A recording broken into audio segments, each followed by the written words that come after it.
Hey everyone, guess what emoji represents my emotions after watching this movie? Hey, here it is. This is my emoji. Okay.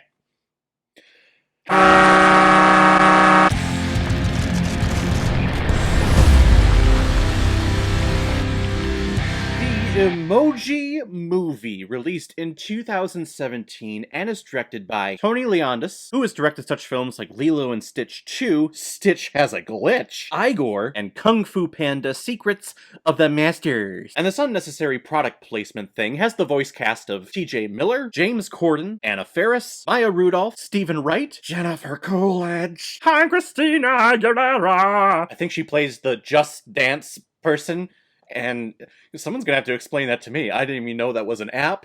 I don't know if that was made up for this film. I've never heard of it, and if it was an app, that doesn't make sense to me. Having that on your phone, maybe on a TV or something, but on your phone, Just Dance, that doesn't make sense. This movie, I don't think any movie has made me feel older than this movie. This movie also made me question a lot of things, like, why? I guess the answer to why I'm watching this and reviewing this is because it was recommended to me by Nate the Reactor, and this is July, where I'm trying to do all recommendations that I've received over the past couple of years, at least trying to knock out a dent of the huge list of all the recommendations that I have, and this was on there, and I heard that this movie was not good, so I thought, why not give it a shot? My expectations are already so low on this thing. I haven't seen this before. Let's watch it. There's no way it can be as bad as where my expectation level is.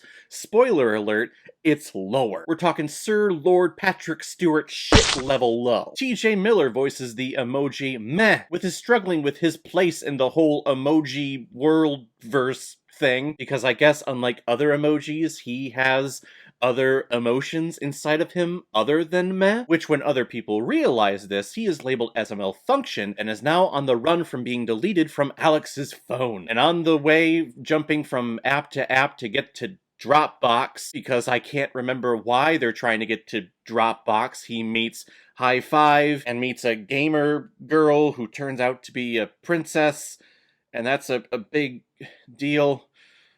I'm trying to care about this fucking thing. Talk about unnecessary filmmaking. It's this film. This was created, it was released during the whole time where they were trying to take childhood toys like the Lego movies and all of those, and I think there was talk of doing like a Tetris movie, which I don't think ever did come out, and thank God, because I would assume it's going to be something like this. And the whole point of this movie is to convince you that emojis is the most important way and tool for communication ever created. Um,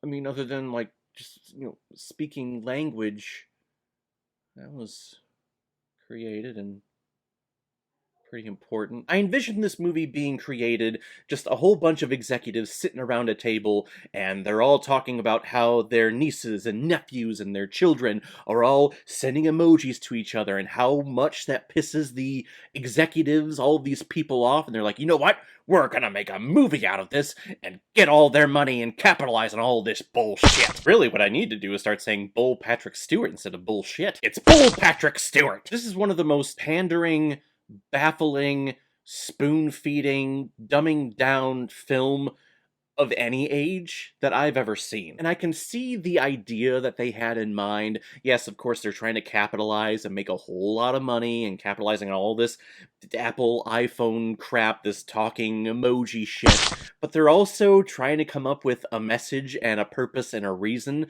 behind why they're doing this movie, and they're thinking like in their head like, well, it's about emotions and you should have a lot of them, and that's okay. That's the message that we're putting out there. And that's not a bad message to tell children. It's not a bad message to tell adults, quite frankly.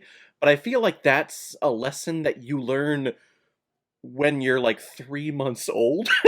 I would envision children watching this movie because parents, see it on a streaming network. Well, actually, not on the streaming network because I had to order this damn thing. I couldn't find it anywhere online. But the parents pop in the movie thinking that it's just going to be all colorful and entertaining, and the kids are just going to sit there and watch it. I can't imagine a child sitting through this because just watching it in the first 5 minutes, if I was a child, I'd go, I don't care about any of these Patrick Stewart characters. Patrick Stewart in that sentence stands for shitty, because that's what we're provided here. We're provided with surface level characters, surface level meanings and actions and journeys that were going on that don't make sense. I feel like Sony got word that Disney was making a sequel to Wreck-It Ralph called Ralph Breaks the Internet, and they were going to go through this whole internet highway thing with the character of Ralph. And Sony was like, oh god, we need to get on this, and we need to do it before Disney, right now, and there you go. Emoji Movie dreams about being Ralph Breaks the Internet. But that is all that it is.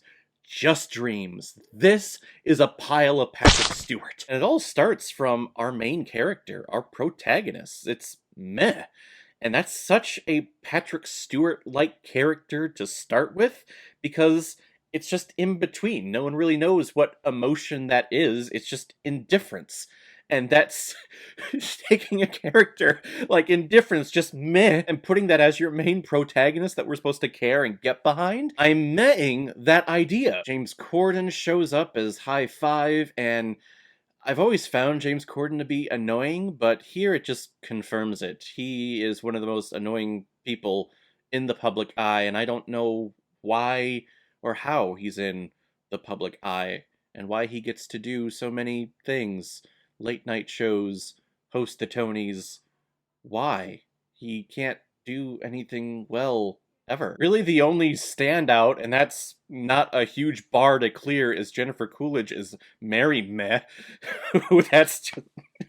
Jennifer Coolidge is the definition of just meh in real life. It just makes me want a hot dog real bad. Other than that, what is happening here that is something that I'm going to take away with? There's nothing. The film is straight up lying to children. All of these emojis are on this phone owned by Alex, who's trying to communicate with a girl in class, and the way that I guess he's going to do it is through an emoji, which... oh god. Kid. I know young teenagers do stupid things when they have crushes on each other and send, very shoddy emails or text messages and never actually communicate. I know, I used to be a teenager myself back in the good old days. Like I said, this film was making me feel like I'm 97. But don't do it through emojis, kid. Come on. Anyway, he selects the meh emoji, which I don't know why you would ever text that to a girl, just meh, but okay. But his phone is glitching, so he takes it to the iPhone store to just be wiped and deleted and starting all over, just because he's so hurt emotionally because he sent a weird-ass emoji to a girl and now he's ruined forever. There are two things that happen in this scene. Really, I'm getting to the climax, but you don't care. Trust me, you don't care. The first thing, when he gets to the store, he's able to go right up to a service worker and get his phone service. That is bull Patrick Stewart. You go to an Apple store, you are there for hours. That point aside though, they plug in his phone and they're running the deletion wiping program or whatever. His phone just slowly deleting and deleting and deleting, and then it's up to meh to save the day and work out, and at the very last second, meh saves the day and does the emotions correctly, and he unplugs the phone and everything pops right back.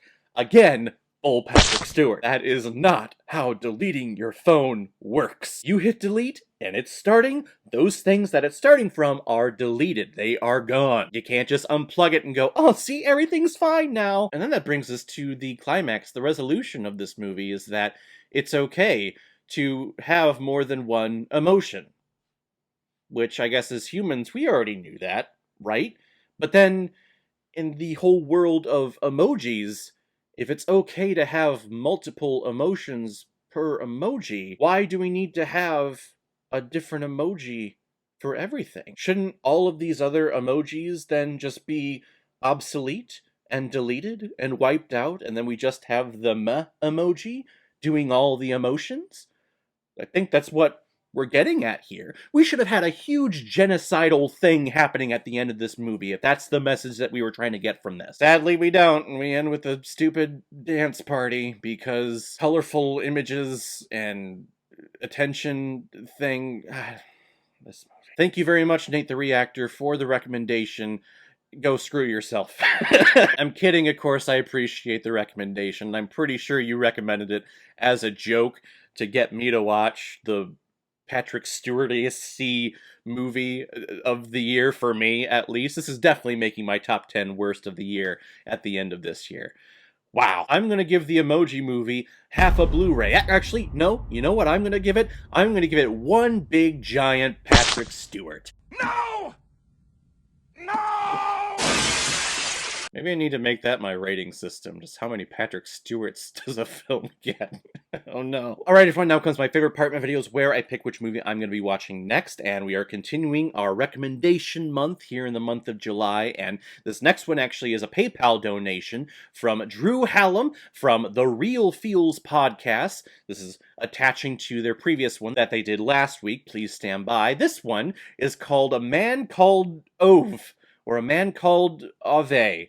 I'm not sure the pronunciation. I don't think this is an American and an English film. All I know is that there is an old man on the poster and a very adorable Mancoonish looking cat. So if anything happens to that cat in this movie, Drew, it's your ass. If any of you have recommendations of films that you want me to review on here, you can make a PayPal donation on the main page of my YouTube channel. Any size donation will do. Just attach your movie recommendation with your donation, and if I have access to it, I will watch it, review it, give you a shout out on the channel, and get my review of it published as quickly as I possibly can. So guys, have you seen the Emoji Movie?